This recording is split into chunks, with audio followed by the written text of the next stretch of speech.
Hello दोस्तों, मैं अनुज आपका लाइट एजुकेशन पर स्वागत करता हूं। आज हम देखते हैं पृथ्वी की आंतरिक संरचना क्या है, इसके अंदर क्या क्या बनते हैं, कितनी परतों में पृथ्वी को बांटा गया है और इसकी डेप्थ कितनी है, कहां से क्वेश्चन बनेंगे और किस प्रकार से एग्जाम में बार से बार क्वेश्चन पूछे जाते हैं। सबसे पहले यदि आप हमारे चैनल पर नए हैं तो प्लीज चैनल को सब्सक्राइब कर लें और वीडियो को शेयर कर दें। चलिए स्टार्ट करते हैं अपने टॉपिक को। आंतरिक संरचना, पृथ्वी की आंतरिक संरचना हमारा टॉपिक है। आज हम आपको बताएंगे पृथ्वी के अंदर क्या क्या पाया जाता है और कितनी गहराई तक चीजों को हम पा सकते हैं। देखिए, अगर मैं पृथ्वी की बात करूं तो इसको हम लेयर में बांट देते हैं। ये पृथ्वी का सेंटर है, ये हो गया सेंटर यानी केंद्र, ठीक है। और सबसे ऊपरी जो लेयर है इसको हम कहते हैं भू परपटी या क्रस्ट। क्या कहते हैं? क्रस्ट। सबसे ऊपर की जो लेयर है उसको हम क्या कहते हैं? क्रस्ट कहते हैं, ठीक है। अब इसकी जो सेकंड वाली लेयर है इसको हम कहते हैं मेंटल। थर्ड वाली जो लेयर है इसको कहते हैं हम बाह्य कोर, बाह्य कोर। और ये अंदर वाली जो लेयर है इसको हम कहते हैं आंतरिक कोर। इतने भागों में तो हमने इसको बांट दिया गया है। अब सबसे बड़ी बात ये आती है कि क्या जानकारी पर्याप्त है? आप इस स्ट्रक्चर को देख पा रहे हैं, क्या इसकी जानकारी वैज्ञानिकों के पास पर्याप्त है या नहीं? कहीं तथ्यों पर ही तो काम नहीं चल रहा है। सबसे बड़ी बात मैं आपको बता दूं कि इसकी जानकारी कभी कोई कंप्लीट नहीं है, एक एजम्पशन माना जाता है। एजम्पशन का मतलब है कि एक मान लिया जाता है कि इसकी गहराई इतनी है, क्योंकि अब तक जो खुदाई हुई है पृथ्वी के अंदर आर्कटिक महासागर में 12 किलोमीटर के क्षेत्र में हुई है। आर्कटिक महासागर में एक क्षेत्र है कोला, वहां पर जो खुदाई हुई है ओनली 12 किलोमीटर की गहराई तक हुई है, ओनली 12 किलोमीटर। अगर मैं रेडियस की बात करूं तो पृथ्वी की रेडियस कितनी है, तो पृथ्वी की रेडियस आती है आपकी 6378 किलोमीटर। तो आप जानिए कितना बड़ा अंक आपको यहाँ पर डिफरेंस देता मिलेगा। तो इसलिए जानकारी जो है वैज्ञानिकों के पास आंकड़े नहीं है, लेकिन फिर भी एक एजम्पशन के तौर पर समझाया जाता है कि पृथ्वी के अंदर क्या क्या बनता है और कैसे लिथोस्फीयर और स्ट्रॉटोस्फीयर के ऊपर लिथोस्फीयर होती है और कैसे ज्वालामुखी फटेगा। फिर भी हम जानकारी देखने की बात करते हैं। सबसे बात पहले करते हैं हम क्रस्ट की। क्रस्ट क्या है और क्वेश्चन कैसे आता है, ध्यान रखिए। जो क्रस्ट है आपकी सबसे ऊपरी लेयर है और इस क्रस्ट की जो है गहराई है वो 100 किलोमीटर है। कितना? 100 किलोमीटर, ठीक है। इसको हम क्रस्ट कहते हैं, भूपर्पटी कहते हैं। जो आपको एलिमेंट मिलते हैं ना, जो तत्व मिलते हैं वो यही मिलेंगे, जैसे कि ऑक्सीजन 46% मिलेगा आपको, एल्यूमिनियम ही मिलेगा, है ना, सिलिकॉन मिलेगा, कैल्शियम मिलेगा, सब क्या भूपर्पटी के अंदर होते हैं। उसके बाद मेंटल की अगर हम बात करें कि मेंटल की गहराई कितनी है, तो यहाँ पर आ जाता है 100 से 2900 किलोमीटर, ठीक है। इसके नीचे तुरंत आ जाती है मेंटल लेयर, तो ये आती है 100 से 2900 किलोमीटर। उसके बाद आती है बाह्य कोर। बाह्य कोर कितनी गहराई है इसको देखते हैं हम। जो बाह्य कोर है ये आपकी 2900 से 5400 किलोमीटर, ठीक है। और फिर आपकी आएगी आंतरिक कोर, यह आंतरिक कोर। आंतरिक कोर आ जाएगी आपकी 5400 किलोमीटर से 6400 किलोमीटर। कहीं पर 64 है, कहीं पर आपकी 6378 किलोमीटर दी गई है। तो ये आपकी इस प्रकार से गहराई के आधार पर मैंने पृथ्वी को बांटा है और ये है सेंटर। अब आप थोड़ा सा सेंटर को समझिए। कोई भी चीज है वो जब सेंटर की तरफ बढ़ती है तो दाब बढ़ता है। क्या बढ़ेगा? दाब बढ़ेगा। तो सेंटर, अगर मैं बात करूं कि पृथ्वी का जो सेंटर है वहां पर कोई चीजें जाएंगी तो वहां प्रेशर क्रिएट होगा, और यही कारण होता है कि ज्यादा प्रेशर क्रिएट होने पर ज्वालामुखी सेंटर से फट जाता है, क्योंकि यहाँ पर क्या है, सेंटर में दाब अधिक होता है। आपको मालूम है जितने भी हवाई जहाज होते हैं वो इसी पर आधार पर उड़ते हैं। अगर जहाँ क्या है हाई प्रेशर होता है उसके ऊपर लो प्रेशर होता है, ठीक है। तो चाहे सेंटर में दाब अधिक होता है। अब इसके अंदर क्या होता है, पृथ्वी के अंदर एलिमेंट्स पाए जाते हैं, ठीक है।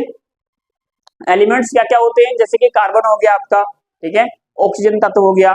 अगर आपसे पूछा जाए कि पृथ्वी, अगर पूछा जाए एलिमेंट के आधार पर कितने भागों में है, तो हम उसको देख लेते हैं। कितने भागों में पृथ्वी बांटी गई है एलिमेंट के आधार पर? चलिए हम देख लेते हैं इसकी आकृति। देखिए अगर मैं एलिमेंट की बात करूं,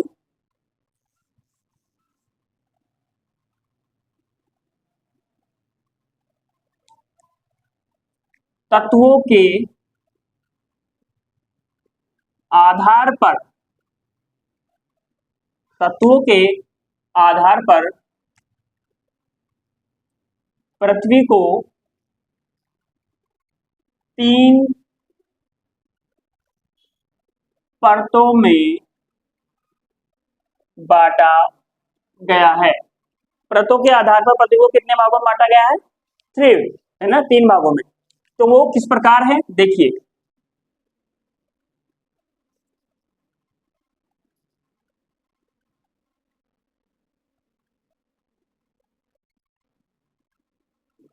थोड़ा बड़ा बना देते हैं। ये है आपके एलिमेंट के आधार पर क्या क्या आपको मिलता है इसके अंदर और कैसे इसको बांटा जाता है। देखिए शुरू की जो आपकी होती है वो सियाल है, यानी सिलिकॉन और एल्यूमिनियम का। तो आपकी जो ऊपरी लेयर होती है जिसको हम क्रस्ट कहते हैं, उसमें आपको सिलिकॉन और एल्यूमिनियम मिलेगा, ठीक है। उसके बाद आती है आपकी सीमा, उसके बाद आती है आपकी नीफा, है ना। तो अब आप ध्यान रखिए क्वेश्चन कैसे बनता है। पूछेगा बताइए पृथ्वी की जो क्रस्ट है उसके अंदर कौन सा एलिमेंट आता है, यानी एलिमेंट्स के आधार पर मैं डिवाइडेशन करूं पृथ्वी को तो वो कितने भागों में बढ़ती है। तो सबसे पहले हम इसको 3 भागों में बांट लेते हैं। अब पूछ लेगा आपसे कि बताइए जो ऊपरी परत है क्रस्ट जिसको आप कहते हैं, जिसमें आपका क्या है, सिलिकॉन है, एल्यूमिनियम है, कि इसका घनत्व कितना है, डेंसिटी। ध्यान रखिए डेंसिटी क्या होती है, घनत्व होता है। जब प्रेशर बढ़ता है तो डेंसिटी भी बढ़ती है। वही कारण है कि अगर प्रेशर बढ़ेगा डेंसिटी बढ़ेगी, केंद्र में उतना ही दाब ज्यादा होगा। जब दाब ज्यादा होगा तो ज्वालामुखी फटेगा। वॉल्केनो का फटने का वही कारण है कि प्रेशर ज्यादा हो जाता है सेंटर में, ठीक है। तो सिलिकॉन और एल्यूमिनियम क्या है, इसका जो घनत्व बताया जाता है, यानी ये परत है, ये वाली परत, इसकी मोटाई कितनी है। तो इसकी जो मोटाई है, जो फर्स्ट लेयर है, लगभग 50 से 300 किलोमीटर इसकी मोटाई है, ठीक है। देखिए जो फर्स्ट वाली है, प्रथम परत, ठीक है, जिसको हम कहते हैं सियाल। अगर पूछे सियाल की जो है मोटाई कितनी है, मोटाई, तो अगर आपसे वो मोटाई पूछता है तो आप लिख देंगे 50 से 300 किलोमीटर। कितना? 50 से 300 किलोमीटर। और अगर वो आपसे पूछ लेता है कि घनत्व बताइए, इसका घनत्व बना देंगे आप 2.9, ठीक है। 2.9 इसका क्या है, घनत्व है। इसमें एलिमेंट क्या है, तत्व क्या है, तो तत्व आप इसमें दे ही रखे हैं। तत्वों के आधार पर क्या आ जाएगा, सिलिकॉन आ जाएगा, सिलिकॉन और आपका एल्यूमिनियम, एल्यूमिनियम, ठीक है, ये आ जाएगा। दूसरा, अगर आपसे पूछा जाए द्वितीय प्लेट यानी द्वितीय परत क्या है, तो उसको आप यहां समझिए इस प्रकार से, यहां पर मैं लिख दे रहा हूं। अगर ये पूछे सीमा, तो इसमें क्या सिलिकॉन आ जाएगा, एलिमेंट के आधार पर सिलिकॉन आ जाएगा और मैग्नीशियम आ जाएगा, ठीक है। एक में आ जाएगा सिलिकॉन और एक में आ जाएगा मैग्नीशियम। अगर ये पूछे जाए इसका घनत्व कितना है, तो घनत्व इसका बढ़ जाता है, क्योंकि प्रेशर, मैंने आपको कहा प्रेशर का दोहरी, जब प्रेशर बढ़ेगा तो घनत्व बढ़ेगा। तो प्रेत जितनी नीचे होगी वहां डेंसिटी ज्यादा बढ़ती चली जाएगी, और प्रेशर क्रिएट ज्यादा होगा तो डेंसिटी ज्यादा होगी, तो इसका घनत्व ज्यादा हो जाएगा। पहले 2.9 था तो यहाँ पर 4.7 हो जाएगा।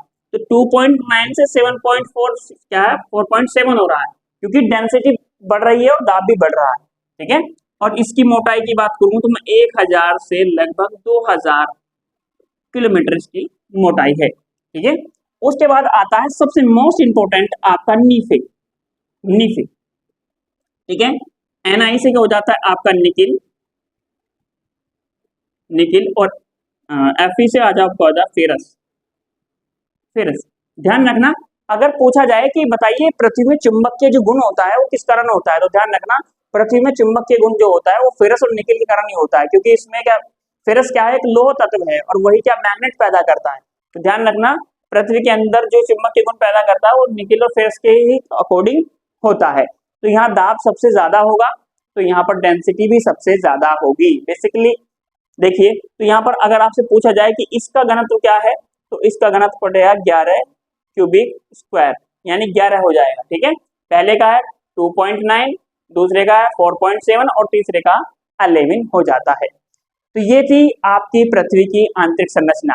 और आपसे सबसे इंपॉर्टेंट क्वेश्चन ये पूछा जाता है कि बताइए, इसमें संबंध पूछे जाते हैं। संबंध क्या है? देखिए, अगर आपसे पूछा जाए कि बताइए पृथ्वी के अंदर संबंध बताइए, या मेंटल और कोर के अंदर क्या क्या संबंध है, तो उसको भी हम देख लेते हैं। देखिए, सबसे हम पहले वाले चित्र को बनाते हैं। जो हमारा पहले वाला चित्र था उसको हम थोड़ा सा आपको छोटा बना देते हैं, आप इसको समझिएगा। देखिए, अगर आपसे पूछा जाए कि असंबंध क्या होता है, असंबंध क्या होता है, देखिए सबसे पहली बात करेंगे असंबंध क्या होता है। दो परतों या प्लेटों के बीच के क्षेत्र या स्थान को असंबंध कहते हैं। देखिए, इसमें इस प्रकार से बताया जाता है। देखिए, ये जो आपकी जो परत है ये वाली, इसको हमने कहा है क्रस्ट या भूपर्पटी। ठीक है, और दूसरे वाली जो लेयर है हमारी ये वाली, और इसको कहा है हमने मेंटल। मेंटल, अगर आपसे पूछा जाए मेंटल और भूपर्पटी के बीच कौन सा संबंध है, तो इसमें आ जाएगा आपका मोह संबंध। क्या आ जाएगा? मोह संबंध। ठीक है, उसके बाद ये वाली जो परत मैंने आपको बताई थी, तो इसमें मैंने नाम लिखा था आपका बाह्य कोर।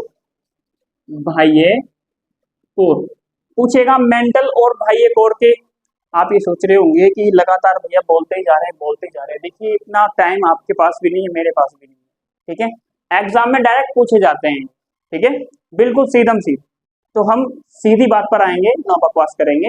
हम डायरेक्ट आपको वही चीज सिखाएंगे जिसका आपको एग्जाम में हेल्प होगी, और सीधा सीधा पॉइंट है, सीधी सीधी बात है। तो बाह्य कोर क्या है? मेंटल और बाह्य कोर के बीच जो संबंध है वो क्या आएगा, ध्यान रखना। अगर आपसे पूछा जाए कि मेंटल और बाह्य कोर के बीच संबंध क्या है, तो वो क्या है? गुटेनबर्ग। गुटेनबर्ग संबंध। ठीक है, गुटेनबर्ग संबंध। उसके बाद ये वाला जो आपका था केंद्र वाला, इसको मैंने कहा था आंतरिक कोर। आंतरिक कोर। अब पूछेगा इन दोनों के बीच क्या संबंध है, इन दोनों के बीच क्या संबंध है, तो इन दोनों के बीच संबंध आएगा लेहमन। लेहमन संबंध। ठीक है, ये इसके कुछ संबंध है, ये पूछ लेता है कई बार। अब हम देखते हैं कि जो ऊपरली भूपर्टी है उसमें कितनी मात्रा में क्या क्या पाया जाता है। ठीक है, तो देखिए जो भूपर्टी है आपकी ये वाली जो है, ये वाली मार्कर दम सुनिए। चलो, अब मार्कर भी अपने रुबाव में है। भूपर्पटी में आपको क्या मिलेगा? पहला तत्व ऑक्सीजन, सबसे अधिक मात्रा 46% आपको क्या मिलेगा? यहाँ पर ऑक्सीजन मिलेगा, है ना। ऑक्सीजन मिलेगा आपको, एल्यूमिनियम मिलेगा, मैग्नीशियम मिलेगा, सिलिकॉन मिलेगा। ये सब एलिमेंट जितनी मिलेंगे आपको, क्रस्ट भी जो आपकी क्रस्ट है, ऊपरी परत है, वहीं पर आपको मिलेंगे। बेसिकली जो क्रस्ट आपका जो पर्पटी भूपर्पटी है, क्रस्ट है, उसको लिथोस्फीयर कहा जाता है। माना जाता है कि लिथोस्फीयर स्ट्रेटोस्फीयर पर तैर रही है, और यही कारण है कि वहीं से जो ज्वालामुखी के साथ लावा आता है वो वही होता है। ठीक है, आई होप ये वीडियो आपको अच्छी लगी होगी। इससे अगर आपने कुछ सीखा है तो प्लीज इस वीडियो को आप ज्यादा से ज्यादा शेयर करें और वीडियो को वायरल करें। धन्यवाद।